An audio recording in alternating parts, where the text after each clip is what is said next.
アビさん、自己紹介お願いします。皆さん、こんにちは。はじめまして、アビと申します。アメリカ人です。日本に5年ぐらい住んでいます。福島県いわき市に5年ぐらい住んだと、最近、長野市に引っ越しました。福島の高校で ALT を知っていました。5年前に日本に来た時はどうなるのか全くわかりませんでした。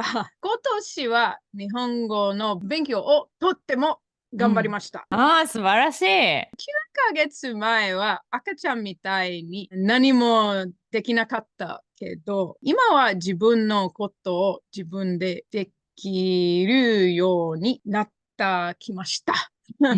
うん、素晴らしい。日本語がもっと話せるようになると、日本での暮らしが快適になりました。これからも日本語をもっと勉強して、日本で自立して生活していきたいです。以上です。ありがとうございはい、ます。ありがとうございました。素晴らしはい。い。Alright, so, Avi-san, welcome うん。to my YouTube channel. And also Yeah, thank you for having me. congratulations on your completion of level 1. So this is Yeah, 9 thank you. months. You had a Yeah, no, lot of actually things going on. You actually moved to Nagano from Iwaki and everything. It was pretty intense because you did the job interview and everything. So before those actually conversation, can you tell me where you're from, why you moved to Japan? So yeah, I'm from America. I was born in the south of America, so many southern states like Georgia, Oklahoma, Mm-hmm. Arkansas. And I ended Okay. up in California for most of my adult life after university. So it's easiest to say I'm from Los Angeles because everybody Mm. knows Los Angeles. So did a lot of moving before I came to Japan. And mainly, what were you doing when you're in the States and the adult life, especially? I actually went to school for theater. I studied acting, but mainly like the technical side of theater. So doing, Mm. costumes, lighting, sets. And then that's part of why I moved to Los Angeles was to work in like the movie industry. So yeah, I worked various jobs, but like at Universal Studios doing costumes and stuff like that. And then, the movie industry is a bit fickle. We had,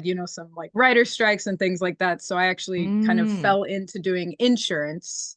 So like auto and home insurance for like celebrity clients for about 10 Oh, years. I see. And then this time, what do you know about Japan? So I grew up obviously watching anime. I've always loved, Disney and animated things. And so as a child, I watched a lot of anime, but I didn't know it was anime because when it was brought over to America, they dubbed everything in English. They changed a lot of things to make it Americanized. So I always thought Mm. Pokemon was an American cartoon. And then when I got a little older, I was Really? like, oh, it's from Japan. Yeah. So I started really getting interested in Japan and like Japanese anime, but also Japanese culture. And yeah, I always wanted to travel to Japan. And I finally got a chance to go on a trip to Japan in 2016. And I just fell in love with the country, the people, the culture, the history, the nature. And yeah, just talking to people, everyone was so friendly and polite. And I was like, I'd really like to, try living in Japan. I think it would be a great place to live. It's super safe. And so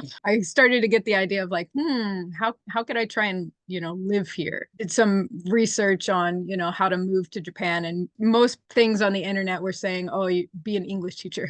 That's how you can move to Mm. Japan without any Japanese, right? Because Mm. I didn't have any Japanese. I didn't study Japanese in school or anything. So I was like, oh, I can Mhm. be an English teacher. I can use my theater degree because I'm fine talking in front of big groups of people, performing on stage. And so I was like, oh, I can maybe, actually use my leadership skills, my theater skills and be a teacher. So yeah. Amazing. So Hmm. ending up, living in Japan for 5 years, a pretty long time. So how was actually the first experience, the first year, and now it's 5 years later, it's a bit different, the very new to Japan. So new to Japan, like the first year, how was it? It was amazing and very, very difficult. Mm. As a child, I moved around a lot, like every Mm. summer we were moving to a different city, different state. And so I thought I was prepared, like, oh, I've got this. I'm a very independent independent person. I'll be fine moving to a foreign country.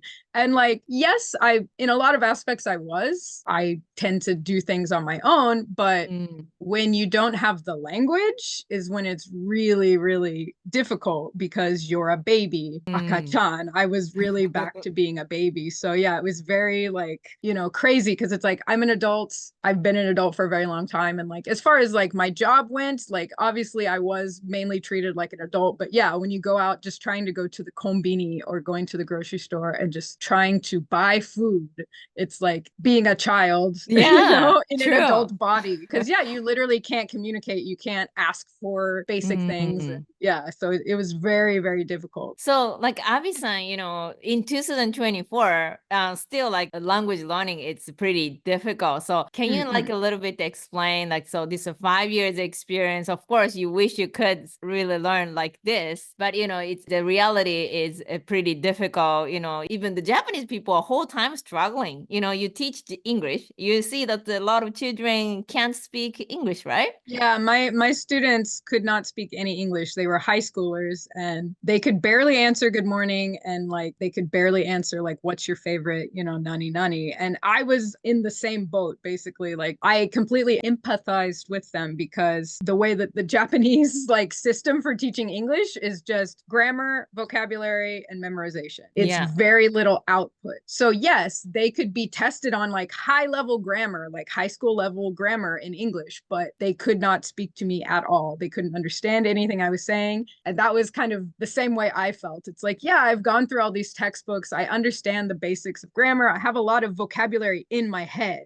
I've done Mm. all the input, but there's no output. So, and I've Mhm. been trying to do the self studying, but it's just like if you're not doing any output, you're never going to get better. Yeah, exactly. A lot of people say that oh, I'm too old to learn a new language or something like people think. But it's you see, like high school student is a young, so it's Yeah. all about the learning structure. It's not about the age. It's not about something like if you're smart or not. Literally, everybody can't speak English if the learning structure is not helping them, right? Yeah, yeah. And like of my students, like I really only had like one or two out of, 600, 700 students that I would call like, barely conversational. And the only reason they were Mm. is because they did stuff outside of class. If they only relied on the Japanese like school system to teach them English, they weren't Mm. going to learn English. So they watched YouTube, they watched, English movies, and Mm. they like really practiced speaking. And like I said, they were like, it's like two out of 600 students. And that's because they, realize that it's like, oh, I'm not going to learn this if I just keep, memorizing these, the books that the school is telling me to memorize. So yeah, it's like you have to go outside of textbooks. There's no way that you can learn language just by memorizing and like repeating, the dictionary.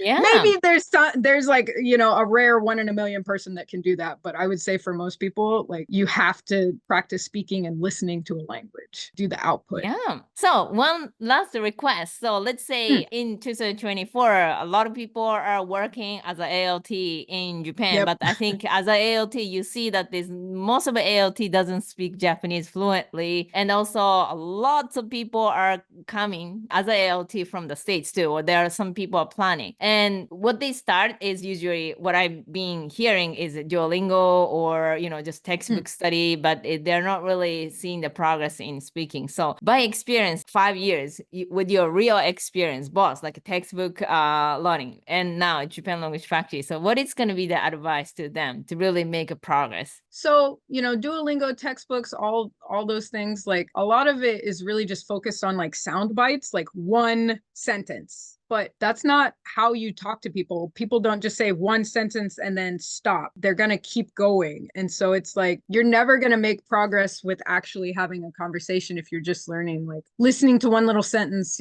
and like trying to repeat that back. Like you really have to put yourself out there. Like I said, if you're not comfortable going to like bars and talking to people, like find something, your hobby that you like to do, whether it's like, I don't know, games or cosplay or something like that. Find something in Japan that you can do that hobby hobby and use the language. So for me, yeah, it's like I like to sew. So Mm, I've been trying to talk to like our students, like our adult students and their parents about like hobby crafts and stuff like that. And they've started to give me like recommendations of like stores to go to, or like there was a big craft fair in town mm, that they recommended to me. And so yeah, like those little conversations I can have about a topic that mm, I like, and then I can mm, find other people that like that topic as well. Maybe it's sports, you know, like right now everyone has like baseball fever, you know. So if you mm, like baseball, you can make many friends talking about mm. baseball in Japan because everyone's talking about the World Series, you know, the Dodgers, Yankees. Like, so if there's something you like, there's going to be someone here that likes it as well. And you can find other foreigners, but especially other Japanese people that you can start talking to. And that's really it, is you have to try and like put yourself out there. So I mainly stuck to like other foreigners when I was in ALT. It feels nice because you're in your own little bubble, but it also can be lonely too, you know, because you don't feel like you're really a part of